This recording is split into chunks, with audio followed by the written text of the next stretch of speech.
Hey everyone, welcome back to Remember This Tech. Another big pile of parts that can only mean one thing, a new build. This is an important build. This is upgrading my main video editing workstation and gaming machine.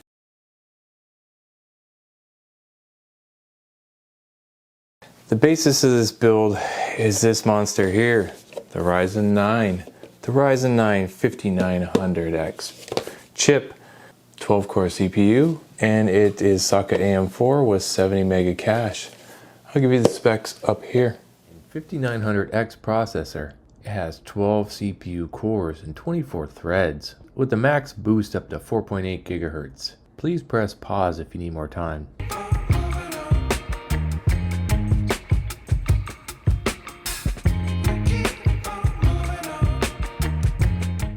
This is the MSI Tomahawk X570 motherboard. It supports AM4. It has two NVMe 4.0 slots. It has a built-in I/O backplate and some really beefy heat sinks here for the VRMs. SATA ports, there's 6 on the board and a ton of other features. And it has two PCI Express 4.0 slots. The specifications are up here. Please press pause if you need more time to review something.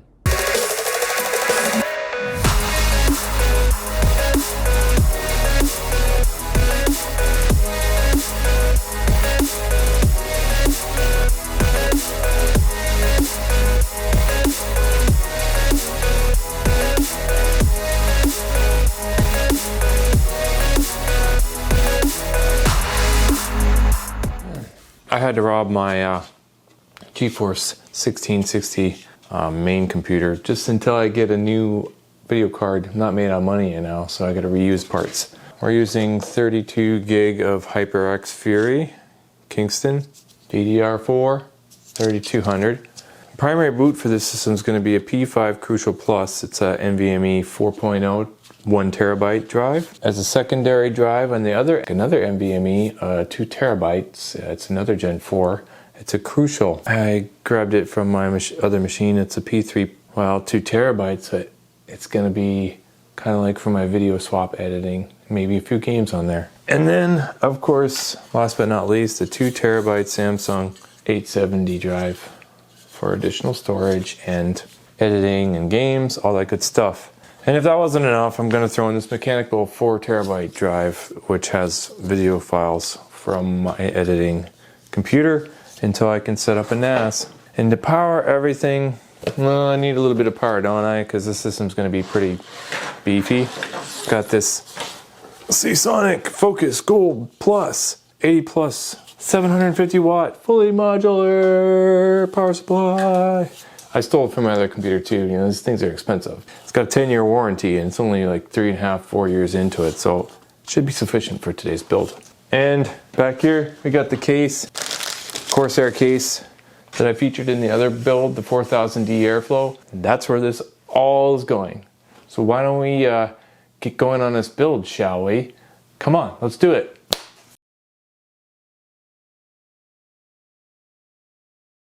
And first thing you want to do is to take off these brackets here for the AM4 because I'm going to be mounting a Nocturna cooler on there.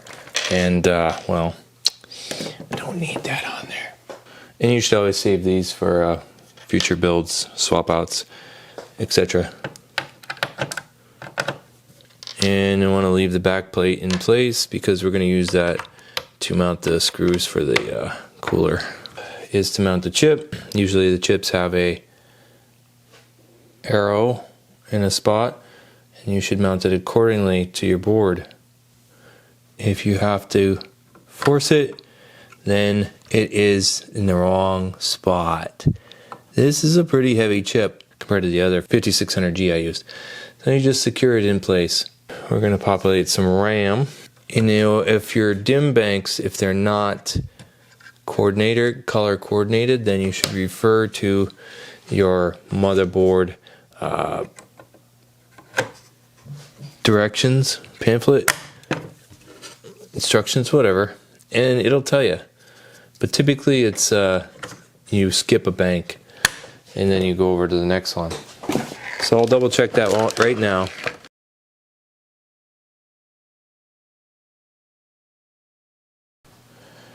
So now that we got that done, I'm gonna put in a NVMe. First one here, just put it in, but you have to remove the heat sinks for the board. Don't lose your screws. Set it to the side. NVMe slot sits here. There's a secondary SSD bracket here that came in the board. You put it here and just tighten it, and then put the SSD NVMe in, ruin it, and then right there is where it goes. And then secure your heatsink onto the board like so. I get some this NTH1 Nocturna heatsink material, thermal paste that they provided with a Nocturna here. Appropriately for gray, it's for AM4, AM3, AM2. Okay. Anyway, so these go on top and in. Then we proceed with mounting the heatsink.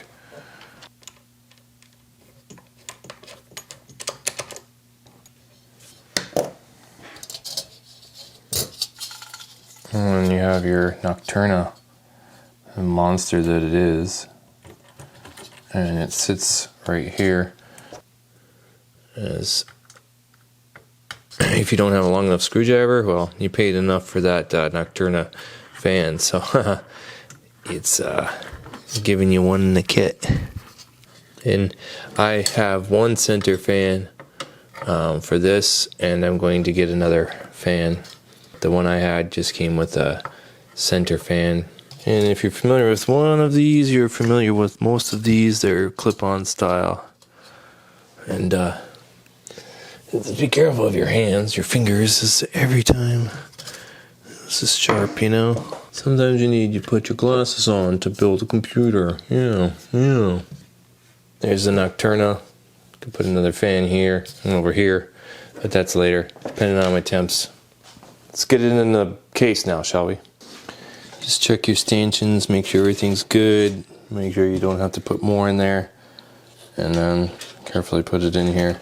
With this, everything on this board, it's quite heavy, so you want to be careful, obviously, because PCBs can bend and flex, and well, you don't want to break anything now, do you? I mounted another fan in the front, Zellman, and it has rubber mounts to offset any vibration. But now I have two fans for the intakes coming through directly towards the cooler. Now I'm going to wire everything up, put the filters back on, and get this build finished up, wrapped up. So the RAM itself, yeah, it shows you to, if you're not populating all 4 banks, that you should put number 2 slot and number 4 slot for if you just have 2 slots. So I'm moving them over really quick.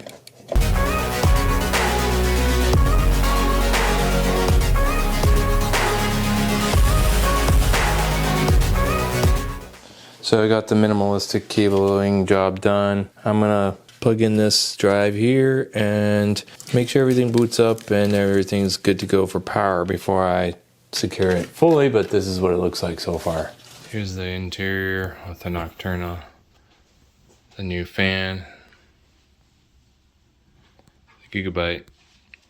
Once we see how everything's on and working, then we shall tighten up the cable management just a tad. Let's power it on and see if it boots up, and then we'll load the OS. Let's turn it on and see if it boots up, shall we? Fingers crossed.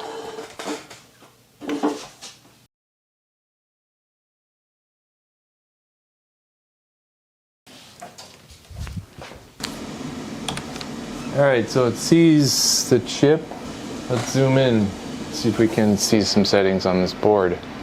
Alright, so yeah, it sees the 5900X, so there we go, and it sees the memory.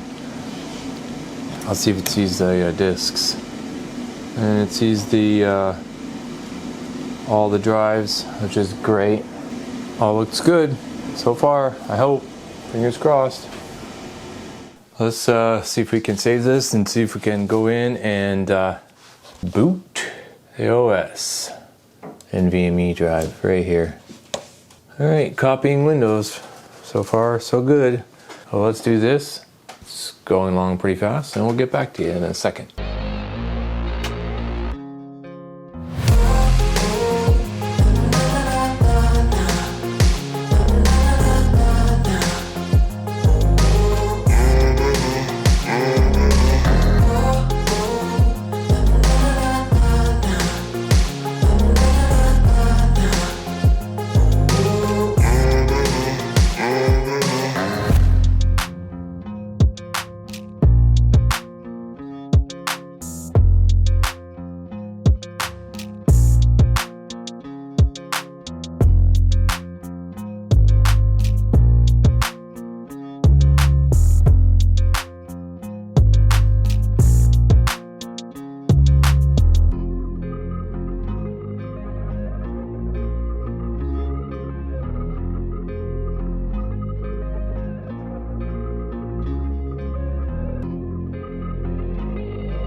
Thunder, and I get about 118, 119 FPS on my i9 9900K, and I'm playing at 2560 by 1080 on this i9, and custom settings, but there's almost all the settings are on.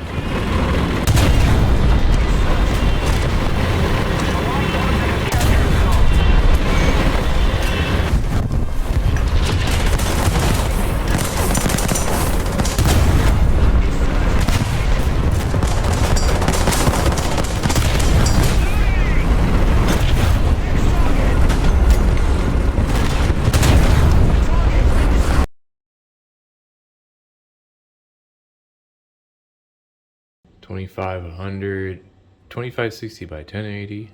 All right.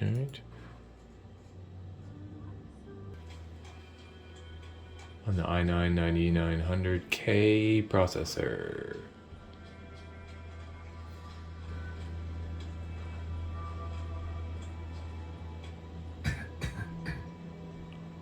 Thanks. And you can double check the settings here under the options in the video and the display. As you'll see, full screen 2500 by 2560 by 1080. I think they're at medium, so let's apply. All right, now we're at 75 FPS. I guess it was capped for some reason. 74.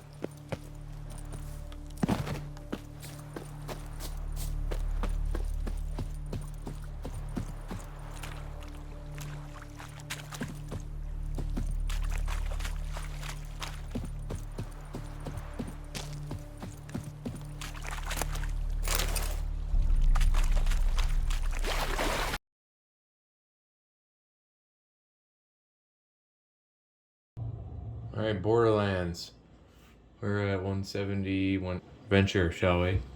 Holding steady at 180 FPS, 170, 150. I'm running 130, 119. It's dropped down to. Seems like it's not really holding steady for compensation. I just stand still. It's able to keep up.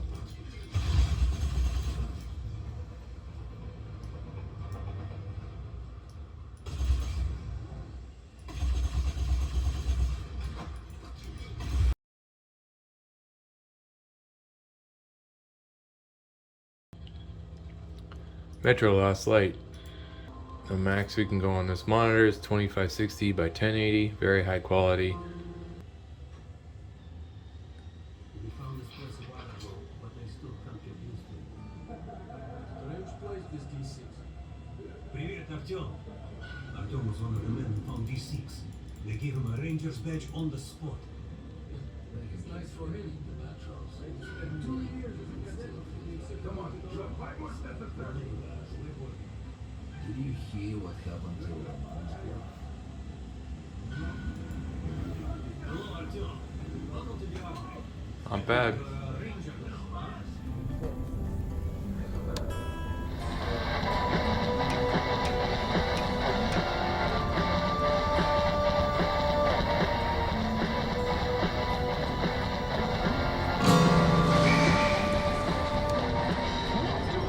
We found this place a while ago, but I still can't get used to it. Strange place, this D6. I didn't know they ever... Привет, Артем.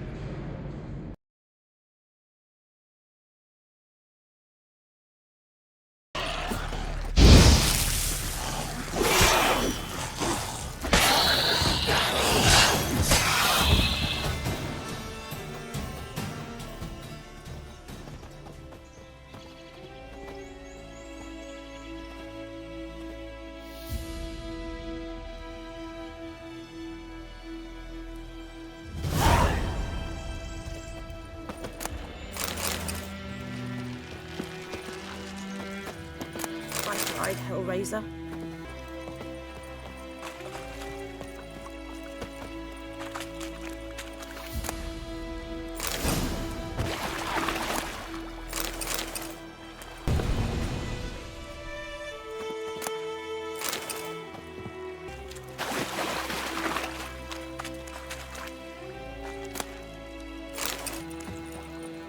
Good day to you, good day.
How I do?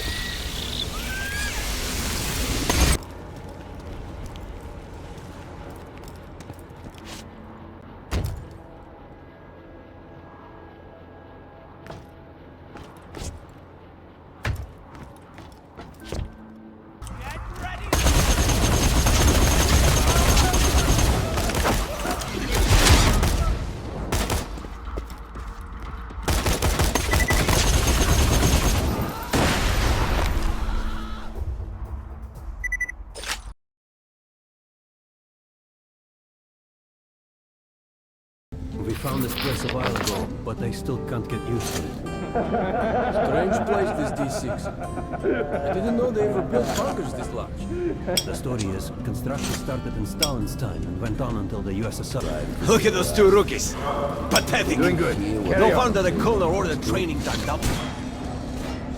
Try shooting for the center of the regular dump. Good job! Now shoot the armored dump. What is the difference? It's going to take more bullets to penetrate the armor. Look for sparks to know when you are shooting an armor.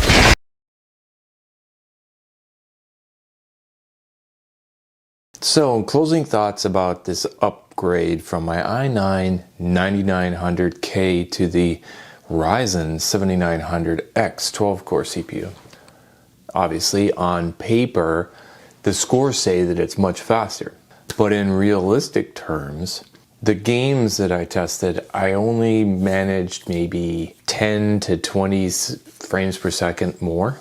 So at this point, the GPU itself is maxed out for both platforms, so to speak. If you're talking about overall horsepower for encoding or doing compression or anything like that, the 12 core gives you a lot more headroom for that sort of thing. 4K rendering, you know, that's where the 12 core Ryzen 5900X CPU will really shine. The other features that I would point out is that when I upgraded to the new board and the new chipset versus the Intel was older. Now I have faster USB specifications. I have faster, 2.5 gigabit hardwired. The onboard Wi-Fi, if you're using that, is much faster. I have the ability to plop in a 16-core chip if I need it down in the future. Did I waste money on this upgrade? Realistically, no, for all the benefits that I got and future proofing that I got. Was the i9-9900K fine as it was? Well, it was starting to show its age and it needed a little bit of upgrade. Plus I needed a new case and, well, I had new NVMe drives that I was going to upgrade anyway. So I figured, well, why not do this for a fresh rebuild, new drives, swap the case over, and so I'd call it good. A little bit of a concern, or the cooling solution, the Nocturna that I had, it worked perfectly to cool the 8-core 9900K chip. Now when I added the 12-core, 4 more cores, that TDP went up. That Nocturna has a little bit of difficulty to cool that chip sufficiently. I have not seen it go above 69 Celsius. If it got near 80, then at 75 and 80, I'd start to be concerned. If I went to the 16-core chip, I definitely would have to replace that cooling solution no matter what, probably a liquid cooled system. So that is one thing to take note of this situation. So the only thing that I have to say is that if you're upgrading games, you're not going to notice a huge difference with the video card that I have. But if you're going to get a higher end video card, it would let you stretch your legs, get higher frame rates, do more things without being bottlenecked in the background. Final thoughts is that it was a good upgrade. It's a great platform, great chip. And seeing that I was so amazed with the Ryzen 5600G, that's why I went ahead and went to the 12-core Ryzen 9 series chip. So is it a buy from me? Thumbs up, buy, especially if you're into high-end gaming and video editing. Go for it. Don't think twice. Thanks for watching.